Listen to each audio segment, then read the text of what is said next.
and especially from our brothers and sisters in northern Kenya, where drought continues to tighten its grip just as families prepare for the holy month of Ramadan. No parent should ever have to watch their child sleep hungry. These voices from the north are not mere statistics. They are the living conscience of our nation, calling us to act with urgency and humanity. One life lost is one too many. As Kenyans, we know who we are. In moments of trial, we have always turned to the enduring spirit of Harambee, pulling together, standing shoulder to shoulder, and sharing what little we have so that no one is left behind. When one region suffers, the whole nation feels the pain. When one child goes hungry, it diminishes us all. This is why we must rise together under the simple but powerful call of Kenyans for Kenya. A reminder that our strength has never been in division, but in unity, compassion, and collective responsibility. Kenya is now facing a deepening drought and food security crisis that warrants urgent national attention. Current assessments indicate that about 3.3 million people are already experiencing high levels of acute food insecurity, a figure projected to rise as below average rains, rising temperatures, and declining harvests continue to strain livelihoods. As of December 2025, the crisis was particularly severe among the most vulnerable, with more than 741,000 children under the age of 5 years, acutely malnourished, and over 109,000 pregnant and lactating women in need of treatment, underscoring the scale of humanitarian emergency. Further, water stress has emerged as one of the harshest realities. Women and children bear the greatest burden, walking long distances, missing school, and facing increased risks of disease and malnutrition. This suffering is especially painful as it unfolds against the backdrop of Ramadan, when many families already fasting for faith now endure hunger and thirst imposed by circumstances. In light of these realities, William Ruto must declare the drought in northern Kenya a national disaster. Such a declaration will unlock the scale of national and international response required to save lives, protect livelihoods, and restore dignity of the Kenyan people. Before a drought reaches the emergency phase, a responsible leadership does preparedness. With 3 failed rain seasons, what was expected? Building of water ponds, dams, and allocation of emergency funds in time to those in need. In a meeting yesterday, the government, in a typical knee-jerk reaction, allocated 4 billion Kenya shillings to 23 ASAL counties. This translates to approximately 173 million per county, allocated to 3.3 million Kenyans who are affected. This translates to 1,200 Kenya shillings per person. These funds are way below the minimum food basket recommended by the United Nations to approximately Kenya shillings 2,700 per person in the rural areas. In an expose recently, the Office of the Deputy President spent 338 million on private jets, chartered airplanes, and choppers. Aden Duale's Shah business lost 11 billion Kenya shillings. This government does not take human life seriously. For a young man in Kenya, if they are not killing you in the streets, they are tear gassing you in church or killing you with thirst and hunger in the north. At the same time, the leaders of northern Kenya, who cannot account for Kenya shillings 1 trillion since devolution in 2013, are quiet and enjoying luxury in Nairobi as their people in the north continue to suffer from hunger and anguish. The people of northern Kenya are Kenyans, Their children are Kenyan children. Their hopes, struggles, and aspirations are part of the shared destiny of our nation. Any Kenyan oppressed or neglected today is a warning to us all. And injustice and suffering do not recognize borders or communities. We are and must remain one for all and all for one. Let this be the moment we reclaim the best of who we are, a people who do not turn away from hardship, but who meet it together with courage, with compassion, and with the unbreakable spirit of a nation that refuses to abandon its own. The spirit of Harambee must guide us. As President William Ruto tours the food insecure and water-stressed north from tomorrow to disperse the Nyota cash in Wajir, Mandera, and Garissa this week, he should know that life is more important and people are at the verge of hunger and death. In any case, the whole essence of touring the north is little on Nyota program, but to sanitize the corrupt leaders who have failed the people of northern Kenya. Furthermore, the Nyota program is a World Bank program happening in other African countries like Angola, Mozambique, Nigeria, Senegal, Benin, Togo. Yet we have not seen their presidents turn this into re-election campaign rallies across their countries. As a DCP party that is built on the philosophy of listening to the people, Kenyans have sent us overwhelming questions and concerns about the North and promises made by one William Ruto. Mr. William Ruto, as you go to dance on the podiums in the North this week starting from tomorrow, do not forget to tell the people of the North why only less than 35% of the population have access to basic clean and safe drinking water compared to the national average of about 68%. The North, too, are Kenyans. Mr. William Ruto, in the North, over 850,000 school-going children did not attend school last year, and the same for this year. Mr. William Ruto, the schools in the North have no classrooms, no laboratories, no teachers. Children standing at the trees. Does this prick your humanity, if at all any is left as you head to the North? Mr. William Ruto, health in the North is just as bad.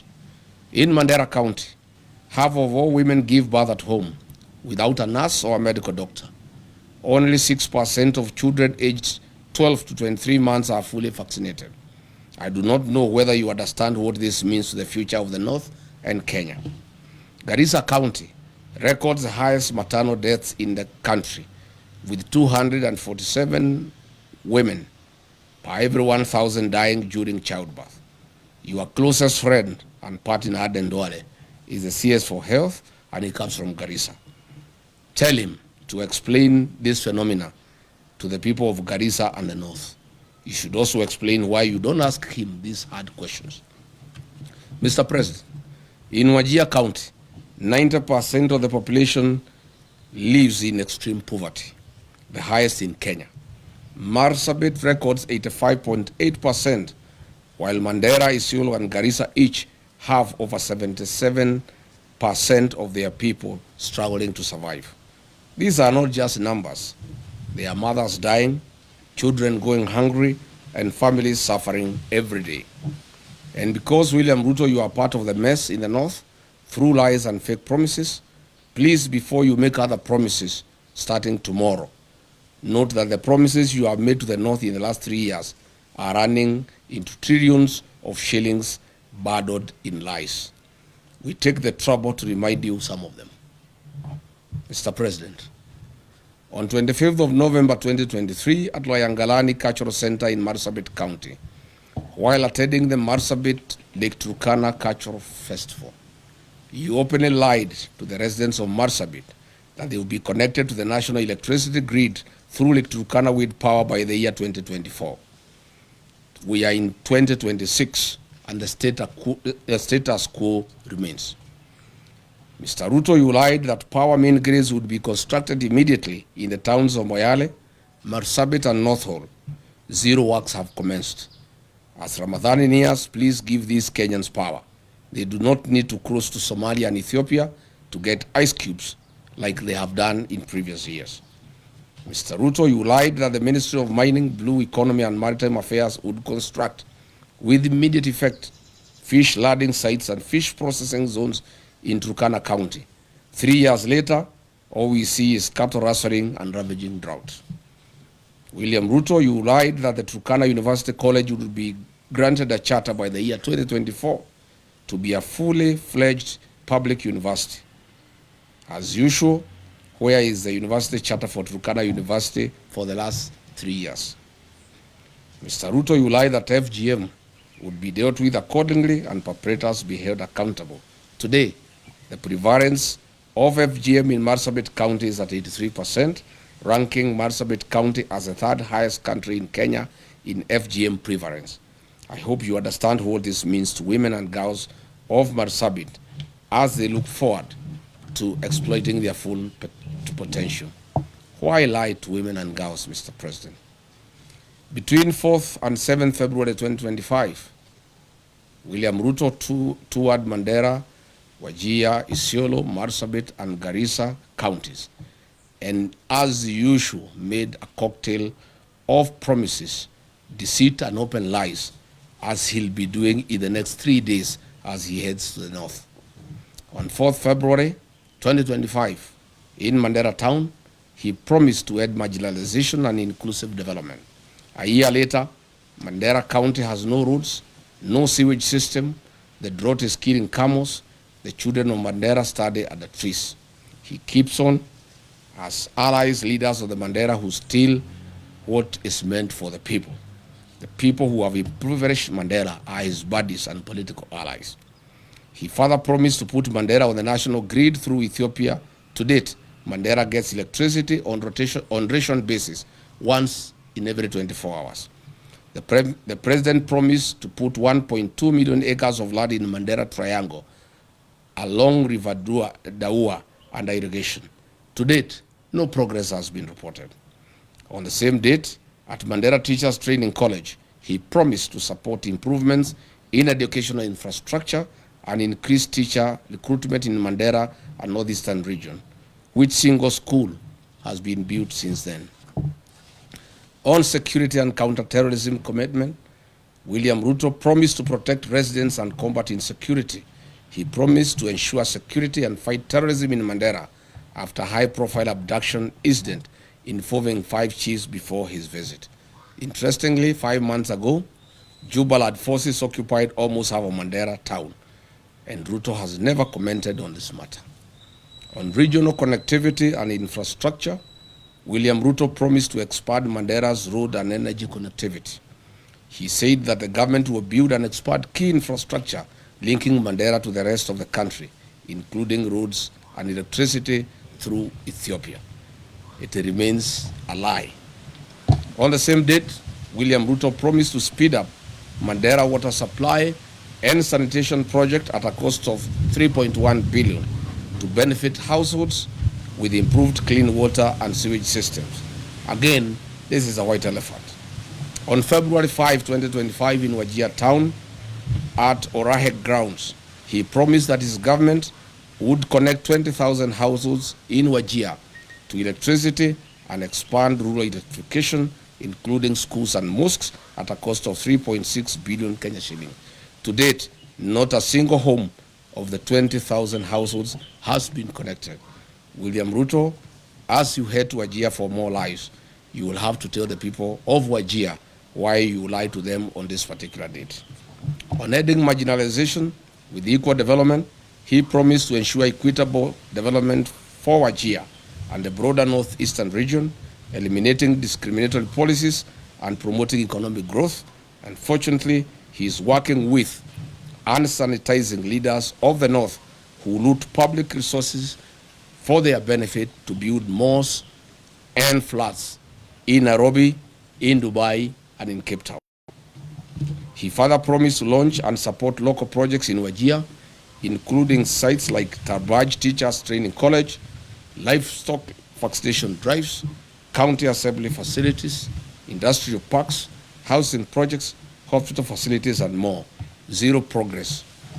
On 31st of February 2024, William Ruto, while in Marsabit County, launched the following projects: periodic maintenance of Marsabit A2, Orange House, Kiwanja Dege Primary School, and A2 to Mata Arba A2 Road, which is 5 kilometers. Today, there is no progress. He launched again another project of 42 million Kenya shillings for periodic maintenance of Marsabit Bypass Road to be completed within 9 months. Again, it's now 2 years. William Ruto launched the periodic maintenance of Saku Modern Market to Shauri Yako Marsabit Road at a cost of 17 million. This was to be done within 9 months. 3 years later, there's no progress. In Isiolo County, on 11th April 2023, while breaking the fast with the Islamic community, he lied that Isiolo, Kulamawe, Modogasha Road will be upgraded to bitumen standards. Again, it remains a lie. Again, under his leadership, the 9.4 billion Isiolo Garissa Road, unassociated to all weather roads, remain stalled. Further, the Isiolo town water and sewage infrastructure at a cost of 7.5 billion remains a white elephant. The construction of new Tana River Bridge along A3 Road and Approach roads at a cost of 2.9 billion shillings again remains a white elephant.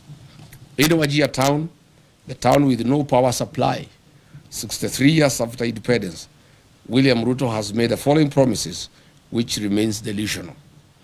Water plants at Ajawa, Abdiwako, Kwara, Badibidan, Alanas, Asewaji, Bojigaras, Lehele, Sheba, Abakwifin, Abakwida, Dagale, and Sharifa.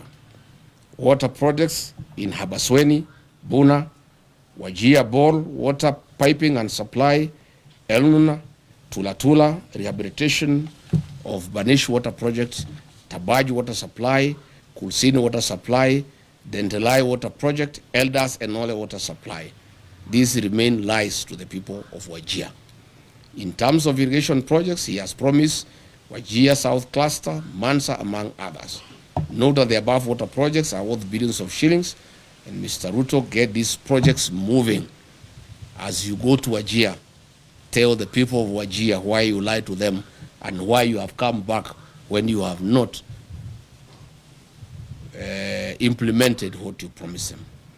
As we speak today, Wajir Level 5 Hospital and Griffith Level 4 hospitals have no sterilization and surgical sets, leave alone having reliable power supply. William Ruto, with the governor of Wajir, you may need to explain this to the people of Wajir. The construction and upgrading of bitumen standards of the following roads in Wajir County remain a campaign lie and tool for William Ruto. Habaswen Township, Elders Township roads, Bute Town roads, construction of Wajir Bypass, drift on Lokole Elders Road, and the Habasweni Mosque Water Point Road. Your poetic road of Ramu, Gari, Elwak, Kobo, Kotulo, Tarbaj, Wajir, Samatar, Modogashe, Isiolo, tell us why majority of the sections are stored for the last 3 months and workers have never been paid their money to be able to continue with the construction. Tell the people of Mandera why power is being supplied once in every 24 hours. You must say what is happening at the Mandera Kenya Power Station. Finally, William Ruto, on 4th November 2023, in Lamu County, Kizingitini, Pate Island, you lied that Kenya shilling 700 million was available for construction of Mutagawada Sea Road. People are still waiting. Where is the 1 billion shillings for the development and equipping of 9 fishing lad sites for Mukowe in Lamu, a lie you told on 27th August 2023? Good people, that's where we are. We wanted to tell William Ruto as he goes to the north, the problem of northern Kenya is a problem of accountability. theft of public resources by leaders that he wines and dines with.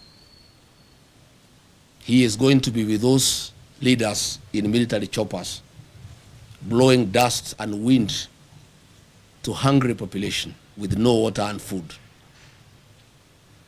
I would like to ask him to carry food and water for the people of northern Kenya.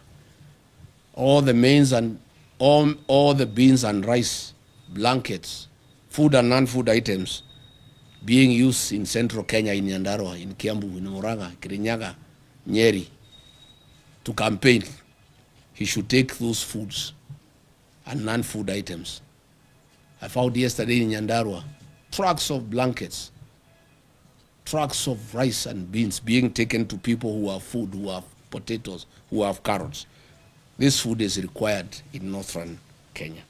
So that is why I called this press conference to ask President William Ruto before he goes to the north to prepare these answers for the people of northern Kenya, because it is immoral to cheat populations.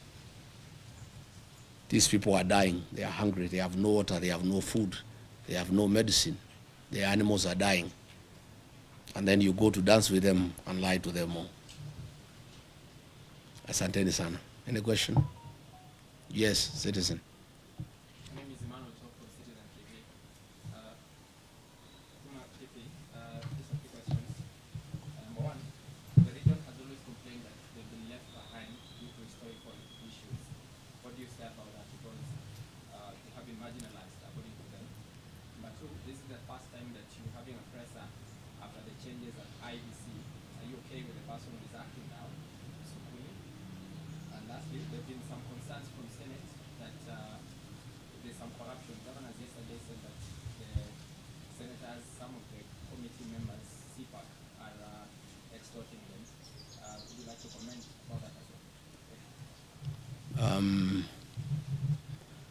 Thank you. What was the first question? The first question is about the historical. Yes. It is true that northern Kenya suffered marginalization historically, but lucky for them, the 2010 Constitution was very kind to the people of northern Kenya. The 2010 Constitution ushered in devaluation. It brought the equalization fund. And since then, the people of northern Kenya have received billions of Kenya shillings from 2013.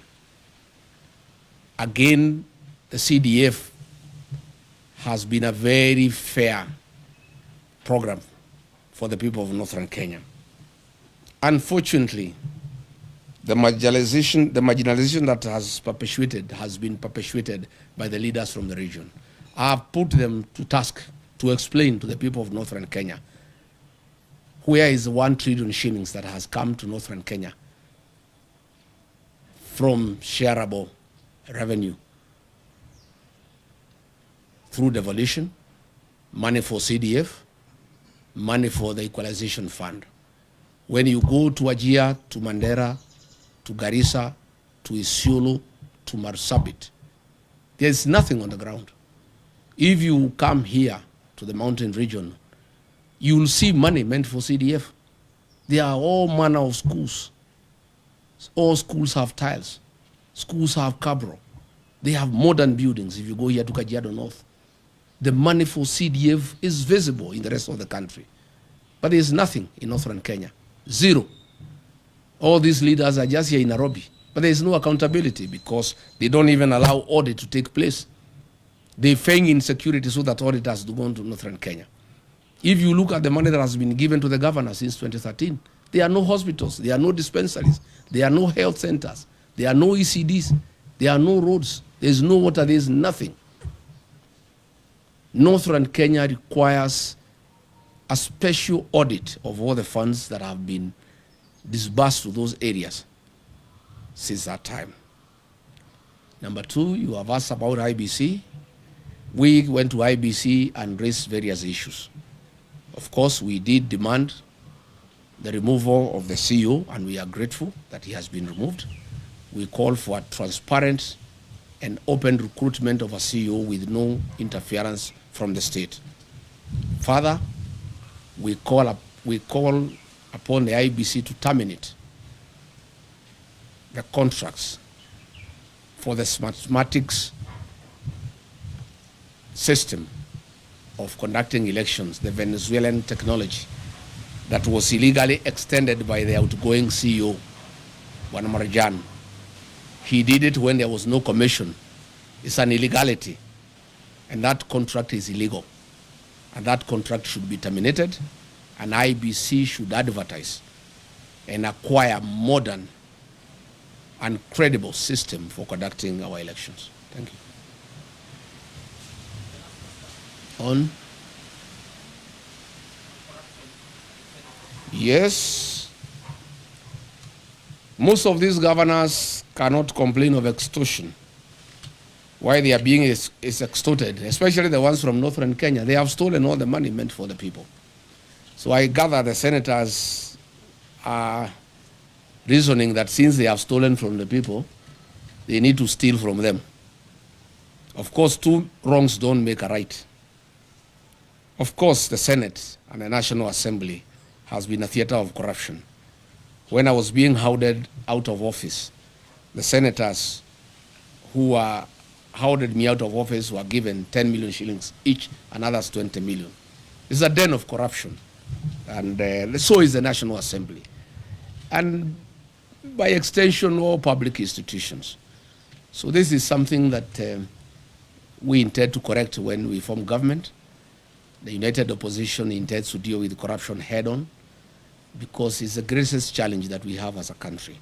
We have a very, very serious challenge where we even have budgeted corruption and where corruption has been institutionalized and people don't find it anything wrong. Again, William Ruto has really encouraged people to practice corruption. He is bribing people in the loans of State House openly when everybody can see. He calls people and gives them bribes. So once the president has shown that bribery is a way of life, the senators have learned from him because he also started by bribing them. So when he is not available to bribe them, they have to be bribed by somebody else. And so bribery has become a normal way of life in this country, and it has been perfected by William Ruto. He is shamelessly, with his deputy, going around in the country with sacks of money stolen from institutions like Kenyatta National Hospital to bribe people for re-election. And therefore the senators, the MPs, the police, the administrators, everybody is learning from the best. William Ruto is the one who has perfected bribery as a way of life. And therefore everybody has learned from him. And that is the country now that we have. And that is why we are preparing for the next election to correct this situation by removing from office and bringing a government that is transparent and accountable. Yes? Yes, there's Apollo TV 47. There's a petition in court to stop political meetings in State House. What's your reaction to that? Number two, how far have you gone with plans in search of the United Opposition from Beara, and are there any planned meetings coming up? Number three, you promised to name the Witima Church attack suspects. How soon are you going to name them? And number four is... Too many questions. Those are enough. One, we agree with that petition. State House has become a scene of crime. Instead of being a coveted institution where good policies are conceived and pronounced, it has become the center of corruption and bribery. It has also is no longer a national institution that looks after the people of Kenya. It is now the headquarters for UDA party and the election of William Ruto. William Ruto has abandoned government. He's not running the government anymore. He's just thinking about the election. So State House is a campaign scene, and again, a scene of corruption and bribery. We are committed to have one single presidential candidate to face William Ruto. We want to ask patience from the people of Kenya. Coalition building is a delicate affair, but the people of Kenya have been very clear to us. that they want one candidate to face William Ruto, and we want to give them that commitment. On my part, I want to give that commitment. And when I listen to my sister Mother Karua and my other brothers in the alternative government, they are all committed that we shall have one single presidential candidate to face William Ruto. What I want to ask is patience, and there is no hurry. Mwai Kibaki, the third president of the Republic of Kenya, was named as the opposition flag bearer on the 14th of October 2022, when the election was on 27th December the same year. 2 months, 13 days apart. There's no hurry. We can take our sweet time. If you ask me, we should not be in a hurry. Anything from March, April next year is good enough. We told the IG Kaja that we shall go back on the 16th for a report. We want to hear from him. I have information William Ruto has said those people should not be taken to court because he will be indicted. And he will be shooting himself in the foot because they are actually policemen and politicians very close to him. The investigations have actually unearthed all the police officers who were on the scene and the politicians who hosted them and who planned the attack. But there will be a very serious cover-up. I have information that William Ruto has said that he would not allow the prosecution of those politicians and those policemen because his government will be right in the center of it. But let's cross the bridge when we get there. We'll go to see the IG on the 16th. He promised us that he'll give us a progress report. And we told him we want arrest and prosecution by then. But let's cross the bridge when we get there. Last one. Yes.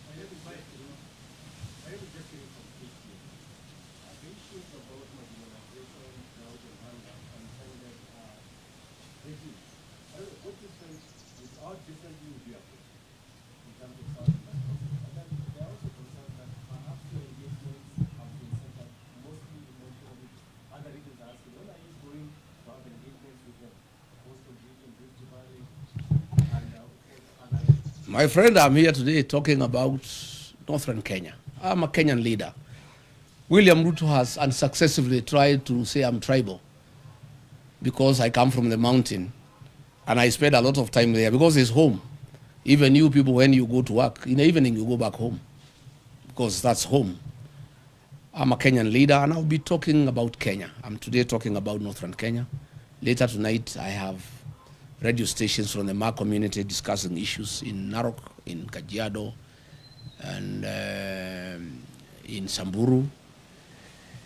I want to say the 2010 Constitution dealt in a very big way with the issue of marginalization. My administration will work on accountability to make sure that funds, public funds, appropriated by the National Assembly and given to the counties and given to the MPs through the Constitutional Development Fund, those funds are spent prudently for the purposes for which they were appropriated. I don't think we have really a big problem about lack of funds. It's the issue of accountability, and more so the North. The people of Northern Kenya have borne the brunt of lack of accountability. And they have been taken for granted for too long. And that's why they're happy with me. And I can tell you, President William Ruto has the MPs and the governors in Northern Kenya and the senators. I have the people. The people are with me because I'm talking their language. And I've become a very serious defender of the people of Northern Kenya. And I want to give them a solemn promise and undertaking that in the next 1.5 years, I'll be their spokesman. I'll bring out all the issues that bedevil their region. I'll call out their leaders until they get justice. And after I'm elected president, I'll sort them out. I'll carry out a special audit on funds allocated to those regions from 2013 to date. And those who have misappropriated those funds will be held accountable. And they must pay the price for stealing public funds. Yes. What do you have to say about the health situation in the Kenya region? now that you are against the food supply system being used by politicians? The drought situation in Mount Kenya region is very minimal. There are very few areas that receive relief food in the Central Kenya region, where I worked for many years as a district officer. I know the Mount Kenya region like the back of my hand. We have some little challenge in Tharaka, some little challenge in Bere, some little challenge in Katwanyaga, in Thika, some little challenge in Kakuzi, in Maragua, some little challenge in Karai, in Kikuyu, some little challenge in Deya, in Rimuru, some little challenge in Kieni, in Nyeri. That's it. And a little challenge in some parts of Ndaragwa, in Nyandarua. We have no business sending food to Kinangop. It's the basket of this country to give food to the people of Kenya. You have no business sending food to Kirinyaga. You have no business sending food to Madeira. You have no business sending food to Tigoni. You have no business sending food to Gatundu. Those are people who have food. That food should be taken to Wajir, to Garissa, to Marsabit, to Turukana. That is where the food is needed. And if it was to be taken to the people of Mount Kenya region, it should be taken to those who are starving, not as bribes for votes. That is where we have a problem. And probably now that you have talked about that, let me also say, I have seen leaders from Western Kenya, the governor, the deputy governor, I have seen Aden Duale and others. They have been sent by William Ruto to abuse President Uhuru Kenyatta and trying to intimidate him and trying to sell him fear that he should not have a political mind, he should not interact with other leaders in Kenya, and he shouldn't have a political choice. And if he does so, they will take away his retirement benefits and his allowances. Let me tell those leaders sent by William Ruto. One, they have no moral authority to address President Uhuru Kenyatta. President Uhuru Kenyatta is a retired president of the Republic of Kenya, a statesman, a very serious nationalist, a Kenya who served this country with dedication and who deserves respect. Number two, I don't think President Uhuru Kenyatta can give up his constitutional obligations because of allowances. President Uhuru Kenyatta is not a poor man. He's a Kenyan who has worked hard. He's a Kenyan who has money and resources. And I don't think the President Uhuru Kenyatta can be told to shut up so that he gets allowances or he doesn't get. In any case, even if they carry out the threat and hold his allowances, there's no problem. Once we take over office, we shall give President Kenyatta his dues. And I know why they have a problem with the President Uhuru Kenyatta. President William Ruto is in shock. He is confused. He has panicked. The one-term thing is real because he became president courtesy of the votes from the Mount Kenya region. The Mount Kenya region, those who voted for him, those who voted for Raila are all against him. He had hoped he could persuade President Uhuru Kenyatta to assist him to divide the mountain. Even when he went to cry to him in Ichaweri, he was there on a mission to see how he can get President Uhuru Kenyatta to see whether in one way or another he could cause some confusion and the mountain is divided so that the mountain vote does not go to somebody else in one basket. President Uhuru Kenyatta cannot allow President William Ruto to divide the mountain. President Kenyatta and I and other leaders, Martha Karua, Justin Muturi, Mithika Linturi, will do whatever it takes to make sure the mountain is united, because that vote is very important to this country, and it is a vote that will help the rest of Kenyans get rid of William Ruto. So I want to ask William Ruto to stop sending junior leaders to abuse President Uhuru Kenyatta. President Uhuru Kenyatta left you a great country. When he left office, the health system was working. In 3 years, you have destroyed the health system.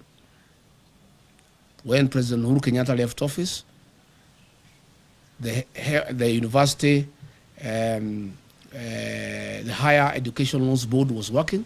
3 years down the line, you have destroyed it. When President Uhuru Kenyatta left office, There was capitation for primary schools and secondary schools. 3 years down the line, children are at home. Stop blaming President Uhuru Kenyatta for your political problems and challenges. You destabilize your own government. You lie to the people of Kenya. You have made corruption a way of life. You have made bribery the epitome of State House. The challenges that you have as a president are of your own making. And stop blaming President Uhuru Kenyatta. Stop sending leaders to abuse President Uhuru Kenyatta. And I want to challenge William Ruto, if he's a man enough to abuse President Kenyatta himself. Stop sending some leaders to abuse President Kenyatta on your behalf. Do it yourself if you are man enough. Abuse him. And let me say, I will not allow President Uhuru Kenyatta to be intimidated. I have a responsibility as a leader from the region to defend our son, our kinsman. President Uhuru Kenyatta must be allowed to retire in dignity. He must be allowed to enjoy his constitutional freedom to do whatever he wants. If he wants to work with us, why not? If he wants to work with Rigathi Gachagua to unite the mountain, to unite Kenya, why not? And I want to tell William Ruto, I heard him saying that Azimio cannot be anything without ODM. He is lost. The ODM of Raila Odinga is not the ODM of today. What William Ruto is holding is a shell of ODM, the fake one, of Junet Mohammed, Gladys Wanga, and Oburu Odinga. The ODMB, the one with the people, is gone and is in one term. The people of Ukambani are gone, they are in one term. The people of Kisii are gone, they are in one term. The mountain is gone, is in one term. And by the way, there is no UDA without the mountain. It's a shell. So let him not, and he should know, Azimio only lost because the mountain did not go to Azimio in total. As we talk, the mountain, Azimio, United Opposition, ODMB, all of us are in one term. We'll get 70+1 and we'll make him one-term president. So let him stop sending people to abuse President Uhuru Kenyatta. Let him not demean Azimio.